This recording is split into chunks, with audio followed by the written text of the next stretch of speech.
বিসমিল্লাহির রহমানির রহিম। সম্মানিত সৌদি প্রবাসীরা, আসসালামু আলাইকুম ওয়া রাহমাতুল্লাহি ওয়া বারাকাতুহু। আমি তুফাইল আহমেদ সৌদি আরব থেকে আবারও সৌদি আরবে বসবাসরত সৌদি প্রবাসীদের আকামা সংক্রান্ত আরও একটি গুরুত্বপূর্ণ ভিডিওতে। সম্মানিত সৌদি প্রবাসীরা, আমরা যারা সৌদি আরবে বসবাস করি আমাদের কাছে আকামা হচ্ছে অত্যন্ত গুরুত্বপূর্ণ একটি ডকুমেন্ট। কারণ এই আকামা অর্থাৎ রেসিডেন্ট পারমিট যদি আমাদের ডেট এক্সপায়ার হয়ে যায় তাহলে আমরা অনেক অসুবিধার সম্মুখীন হই। যারা ফ্রি ভিসা আছে তারা তো জব পায় না, এবং যারা কফিলেরও কাজ করে তারাও তো অবৈধ, অবশ্যই পুলিশ ধরা পড়লে আকামায় জরিমানা আসতে পারে অথবা জেলে দিয়ে দেশেও পাঠিয়ে দিতে পারে। এবং ছুটিতে আসা যাওয়া কিংবা যে কোনো মুহূর্তে দেশে আসা যাওয়ার সময় এই আকামা অত্যন্ত গুরুত্বপূর্ণ।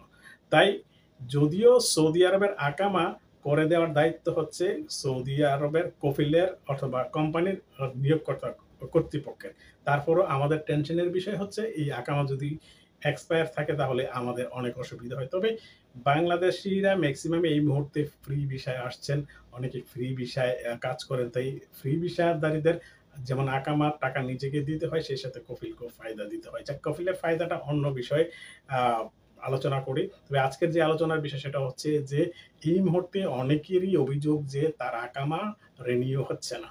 ছোট মুআসাসার আকামার মাকতাবুল আমেল কাটছে না, আকামা রিনিউ হচ্ছে না।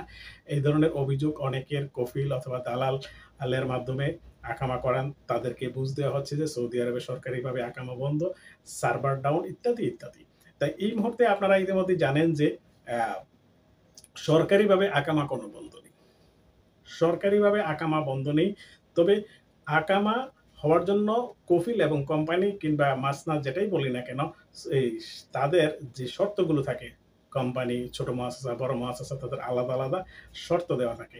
কফিলদের, কোম্পানিদের সেই শর্তগুলো যদি কফিল দুই একটা ভঙ্গ করে থাকে অথবা ফিল আপ না করে থাকে অথবা এক্সপায়ার হয়ে থাকে, তাহলেও কিন্তু আপনার আকামাটা অনলাইনের মাধ্যমে করা যাবে না, মাকতুবুল আমেল কাটবে না। তো এখানে যখন মাকতুবুল আমেল কাটছে না, কফিল চেষ্টা করছে, আপনাকে দেখাচ্ছে চেষ্টা করছি, দেখো কাটছে না। কিন্তু কফিলের যে বিস্তারিত যে টার্ম অ্যান্ড কন্ডিশন গুলো দেওয়া আছে সেটি যে ভঙ্গ করে রেখেছে সেটা কিন্তু সে কর্মীকে বলে না। তো সম্মানিত সৌদি প্রবাসীরা যারা এই মুহূর্তে পুরনো আছেন, আপনাদের আকামা রিনিউ হচ্ছে না কিংবা নতুন এসেছেন আকামা করতে পারছে না, তাই নতুনদের ক্ষেত্রে বলবো আপনাদের প্রথম আকামা তো 3 মাসের যেটা ফ্রি, 3 মাসের সেটা এখন অ্যাপ শেয়ারের মাধ্যমে আপনার শো করা যায় যে কার্ড ওঠে না, কিন্তু অ্যাপসের মাধ্যমে আপনার 3 মাসের আকামা সেটা হয়ে যায়, সেটা কিন্তু ফ্রি। আমি অনেকগুলো ভিডিওতে বলেছি।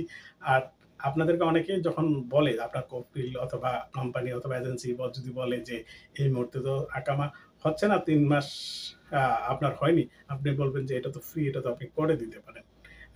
এটা তো করে দিতে পারেন। আর এরপরে 3 মাসের পরবর্তীতেও যদি আপনার আকামা দিচ্ছে না, বলবে যে অফিস বন্ধ, এই সেই। আপনাদের জন্য সুখবর হচ্ছে যে 15 জুন সৌদি আরবের সকল অফিস আদালত খুলে যাবে এবং সেই দিন রবিবার। আপনারা ইতিমধ্যেই জানেন যে জাওয়াজাতের কোনো কাজ যদি পেন্ডিং থাকে, জাওয়াজাতের সফটওয়্যার যদি পেন্ডিং থাকে, সেটা রবিবারে রিফ্রেশ হয়ে যায়, অর্থাৎ রবিবার থেকে শুরু হয়ে যায়। তো এতদিন ধরে যেহেতু জাওয়াজাতের অফিস বন্ধ ছিল, কাজ বন্ধ ছিল, সবকিছু বন্ধ ছিল, এবং সেই কাজটা যেহেতু রবিবারে ওপেন হচ্ছে 15 জুন, সেদিন থেকে যাদের পেন্ডিং আকামা আছে, যাদের কফিলের যে মুআসাসা, যে অ্যাপসের যেগুলো পেন্ডিং হয়ে আছে সেগুলো ঠিক হয়ে যাওয়ার সম্ভাবনা আছে।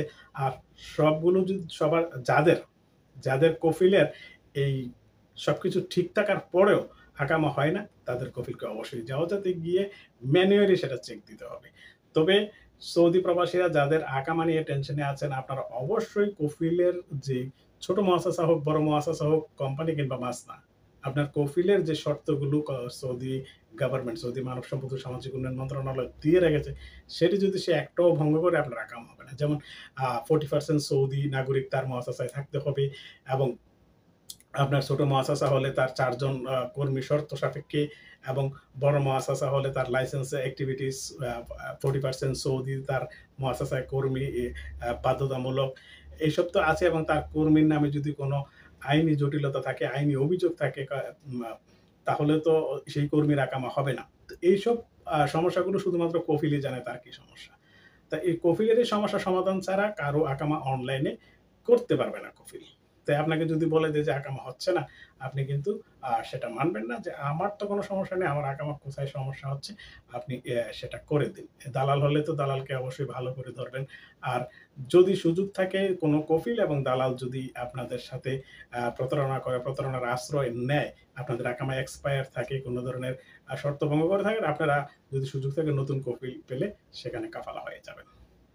আকামা এক্সপায়ার্ড থাকলে পুরনো কফিলের কোনো অনুমতি লাগে না আমেল আইডি ভিসার ক্ষেত্রে। তো সম্মানিত সৌদি প্রবাসীরা, এই ছিল আকামা জটিলতা নিয়ে এই মুহূর্তের যে আপডেটস সেটি। এর ভিতরে নতুন কোনো নিয়ম কানুন, আইন পরিবর্তন এবং সংযোজন হলেই তো আপনাদের সামনে ভিডিও নিয়ে হাজির হব। ততক্ষণ পর্যন্ত সবাই ভালো থাকুন, সুস্থ থাকুন, নিরাপদে থাকুন। আল্লাহ হাফেজ। আসসালামু আলাইকুম ওয়া রাহমাতুল্লাহি ওয়া বারাকাতুহু।